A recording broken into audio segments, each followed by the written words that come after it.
In this video, I'm going to go over how I got my song Claustrophobic up to 20,000 streams in about 2 months. Here's the Spotify for Artist data. So you can see we're at 19,000-ish streams, and it's been actually less than 2 months. It's been 7 weeks. So by the time it hits 8 weeks or 2 months, we'll be like 21,000 streams or so, because we're still tracking between 200 and 300 streams per day, some days even better. So yeah, this is the song. So it's my band Ever Waking Moment. It's an alternative metal style band, and the way we promoted this song was essentially 100% using Facebook ads. There was no playlist promotion, there was no PR. I think we only posted on Instagram twice, 2 reels, maybe 3. I think it was 2, and which is bad, by the way. Don't follow that. You should post way more on social media than just 2 per song. Ideally, like 30 to 60 posts per song. But we didn't have time to do it. So in that case, do as I say, not as I do. But what we did do for the song is a Facebook conversion campaign. And the high level overview of what that is running an ad campaign where we're showing people clips of our song in various configurations to different audiences. We're sending them to a landing page, which looks like this. And it can also look different than this, but this is an example of one. And they convert from this page to go listen to the song. It's not a link click campaign, it's a conversion campaign. I'm going to show you how to build one from scratch in this video, and I'm going to walk you through the stats for how to do so. So before we dive into the Facebook ad stuff, I want to walk you through the Spotify side of things, because a lot of people don't get this part, and it's incredibly important before you start doing this for yourself. So the song came out on the 12th here. We have a couple thousand followers, so we get a little bit of built-in follower release radar. And our ad campaign starts. And, things do better and worse over time. But you see here, there's a spike on this Friday. This is algorithmic release radar kicking in. So you're on release radar automatically for anyone that follows you. But if you do good in the first couple of weeks, you can get an algorithmic release radar spike. And if you want to learn more about the algorithm, I actually released a book recently, and I kind of soft announced it to some people. So check the link in the description if you want to get my Spotify algorithms book. And it's a short read, so it won't take you like a week to read it. You could probably read it in an afternoon or something. So that was the algorithmic spike. Now fast forward, we start seeing more activity, and some of this might be radio kicking in, which is another algorithmic playlist. But if I fast forward again, you're going to see a spike on a Monday. Monday is when Discover Weekly updates. Go forward, we see another hump on a Friday, release radar. And then we get a Monday, that's Discover Weekly. And then we get a Friday, and that's release radar. At least I believe it is. Yeah, it should be release radar. Now, you can only be on release radar for the first 4 weeks. So at some point, you unqualify for that forever. Then we have Discover Weekly, and then random Friday bump, Monday, Tuesday bump, Discover Weekly, then a little Monday hump here. And so that's the thing. Now, you might be thinking that, oh, you must have been spending so much more here and here than you did all the way back here and back here. But the reality is, I think I was actually spending the most here and then ramping down the ad spend throughout the campaign. And you can see that in saves and playlist ads, because saves and playlist ads, especially saves, are directly proportional to how many new people are coming to check out your song. Because people can only save a song once, right? So they can come in, save your song, but they can listen for years, but they can only save it one time. So if we look at saves, you can see ad campaign stops, right? The saves dramatically drop off. But the streams do not dramatically drop off. In fact, they barely dropped off. Same for playlist ads. Pretty clear drop off right here in the 14th. Same here. Drop off on the 13th, but same deal. Streams, listeners, not so much of a drop off. When you look at listeners, it almost looks like it did better after the campaign stopped. And that is just a fact of these campaigns. You get the vast majority of your streams after the campaign is over than you do during the campaign itself. So now if we flip into a couple other areas, we're going to look at source of streams. This is the last 28 days. You can see that 43%, the biggest category, is algorithmic playlists. If I flip, and actually 41% here is recurring listeners. So people that like previously came from my ad, but now are listening again in their library and their own playlists. If I go into playlist, we can see exactly where this is coming from. So radio, in this case, is taking over the most. And this song, I think it's in discovery mode now, but it was not in discovery mode for most of the song's life, because you can't be in discovery mode during the first month of a release. It can only happen after the fact. If you want to learn more about discovery mode, check here. A lot of people say that you have to have 25,000 monthly listeners to get it, but that is definitively not true, because we have 12,000 monthly listeners, and we've had it since 5,000 monthly listeners. So no idea what's up with that, but that's just my personal experience. Now, another thing in the playlist is that Discover Weekly is kicked in, although quite small numbers. If we look at the lifetime data, Very small Discover Weekly in comparison to what can happen, but that's not too unusual. Discover Weekly sometimes will just come in really small and then like 6 months later just be way larger. It might be dramatic of a change. It might slowly build and build over time, or it might just get kicked off at some point forever. It's very predictable to get on Discover Weekly. The size of which, when you're on Discover Weekly, is very unpredictable. Same with the algorithmic release radar. But radio has been the gift that keeps on giving in this song in particular, and your daily mix has started to activate. So this is the kind of high level overview of the song. And additionally, like we gained, I think 400 followers on Spotify from this, and roughly, a couple hundred Instagram followers, around 400 Instagram followers, I would say, during this actual campaign when it was running. So now let's do some Facebook ad stuff. We're going to go over this campaign in particular, but I want to kind of give you a walkthrough of how a campaign like this gets built. So first of all, we're in Facebook Ads Manager, and if everything in this is completely overwhelming and you're looking for more, I have a ton more videos in this channel, so make sure to subscribe, check my catalog. But also, if you prefer a much more organized course, I do have a link in the description and a link right here that has more up-to-date content, always up-to-date content, my country list as well, and other resources in a community for you to ask questions. Alternatively, you could also hire my ad agency for Bid Media, link in the description as well. So inside of Facebook Ads Manager, we're going to click this Create button. And I like to use the engagement objective because it allows us to have conversions. Remember, conversion, someone lands on our page and clicks one of these buttons. It's not just clicking the ad. It's not just landing on this page. They have to also come here and click the button, which, by the way, out of 3,145 people that land on this page, 2,976 converted. The ratio is not always that good, but it should be at least 50%. So we're going to click engagement. And I'm not going to name everything in here just because this is just an example, but I'm going to turn on this campaign budget optimization option, which is now known as Advantage Campaign Budget. And this is where you set your budget. So this can be anything as low as 10. Technically, you could go down lower, but I wouldn't recommend anything lower than 10. And I also wouldn't recommend launching higher than like 50 a day. I have campaigns in our agency that we're running at like 300 a day, but we never launch them that high. We scale them up to that high. So keep that in mind. So $15 a day is a great budget. If this is your first one, just start with 10. Honestly, I'd recommend starting with 10. Start small, figure this out.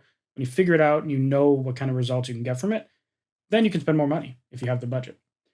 So now we're in the ad set. So we were in the campaign, now we're in the ad set. And in conversion location, we're going to click on website because we're setting people and trying to get them to convert on a website. Now, what you choose here is going to be very variable depending on what service you're using. Here, I'm using a Feature FM landing page, which if you want an annual discount on their plans, I do have a discount link in the description. But you could also use ToneDen or Hyped It, which I also have a links for in the description. Any of them will work. The exact setup will be a little bit different, and I do have videos on my channel and in my course for how to deal with those three options and get that ready. But I have this FFM All custom conversion in here that I'm going to use. We go down, we need to define the countries. If I click inside of here, save locations, I have some presets in here. Again, my full country list is inside my course in the description. But by the way, I don't like holding back too much in these videos and say, go buy this course, because that pisses me off. So if you want to scrape these here, I'm going to scroll through them. But the general gist is avoid Africa, avoid Asia, target countries that have decent economies and target countries that have Spotify, and avoid places that are known for having bots. And so that's my list if you want to scrape it from there. But keep in mind that this can differ from person to person, especially if you're from a country that I don't target. There are ways to target countries like India and the Philippines, they're very difficult to target. They can be unreliable, but there are ways to make them work. Now, ages, I probably did something like 18 to 50 in this campaign, or 18 to 45. It really depends. You can throw Spotify in here as a target to try to prioritize Spotify users. Click this Define Further button, and then and must also match. We're going to do, I'll just use an example, alternative metal. And you'll see the way that this is built when I show you the example campaign. We go over the results. Placements, I recommend if you're new to this, just use Instagram placements. So Instagram feed, Instagram explore, Instagram stories, and Instagram reels, and have everything else off. So just these four. The countries and the placements are things that are kind of ever changing. Honestly, Facebook ads as a whole is kind of ever changing. So just keep that in mind. If you follow older videos, things will change. That's why I constantly have to refresh certain aspects of my course to keep up to date with what I'm currently using in my own campaigns and in my ad agency when we're running ads for other artists. So now we have our audience built out. I like to name it something like tier 1/2 for the countries, IG for the placements, and then alt metal, just so I know what the targeting is. And then we can click next. And this is where we actually upload our video ad. A lot of these presets you can just select. I turn off multi-advertiser ads, add media, add video. You can upload your video here. You can add in your landing page link here and make your call to action listen now. So now let's take a look at how this actual campaign was structured and what audiences worked and what ads worked and how that was configured. So if I click on the campaign, we're going to be taken into the ad sets for this campaign. And so we had a lookalike audience. I'm not going to get too into the weeds in this. I do have a video, an older video here you can check out, but the general concept should still apply. I have this alt metal audience, alt metal bands, 13 to 17, broad metal, alt metal bands 2, alt metal, genre gaming, metalcore, alt metal. There were 11 ad sets during the duration of this campaign. Basically, each of these things are individual audiences that I was testing to try to get the best cost per conversion possible. So if I scroll over to the right, you're going to see why. This campaign wasn't the best. This was not the best performing campaign ever. It ended up working out all right. And long term, the song's going to do decent. Like it has 20,000 streams.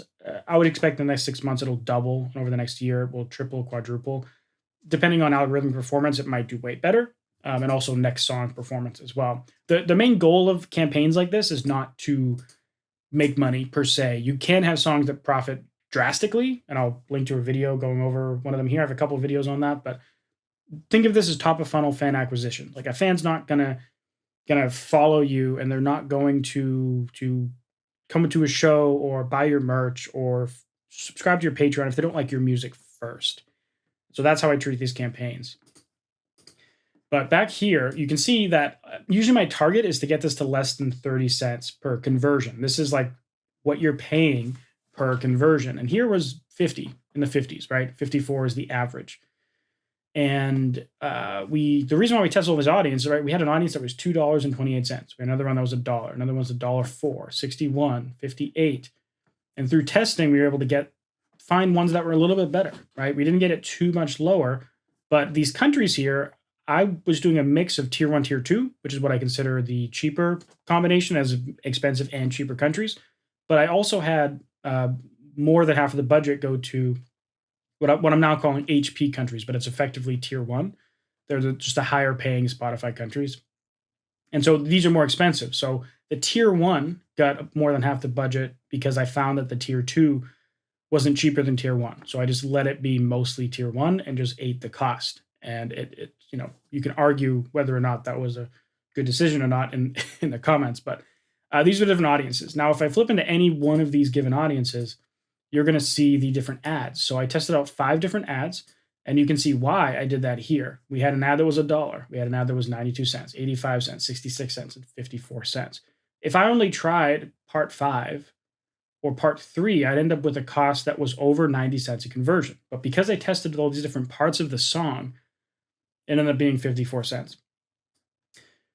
And that's the gist. Now, if I go into any of these audiences, like let's say alt metal bands, we had about 12 to 14 million people. That's not like a magic number you have to hit. The exact audience size that works for you might not work for me, etc. But I had a bunch of bands in here. And so if I'm targeting a really big band like Linkin Park, I probably don't need anyone else. But all these bands are a lot smaller than Linkin Park, at least on Facebook ads. So keep that in mind. And in some of these audiences, I just did the Instagram thing I told you about. In other ones, I was also trying Facebook to see if I could get the price down. So I am always testing. I recommend when you start, don't make a campaign that's elaborate. When I launched it, it was only a couple of these audiences, but as I was running it, I would turn some things off, add some new ones in, see if I could get the cost down, see what made it worse, and then try to get the best result that I can at the end of the day. So in total on the Facebook side, we got 2,300 conversions. If I flip over into Feature FM, we see we actually got about 3,000 conversions. Now, the 3,000 conversions turn into, if I flip over here and look at the lifetime data for the song, 3,000 conversions ended up turning to 7,500 listeners, nearly 20,000 streams, and counting, right? Because remember, the ad stopped here. So everything after is just the residual effects of the campaign, which a year from now you will be able to see these residual effects. And it also caused these 1,500 saves, right? And so 1,500 people have the song in their library.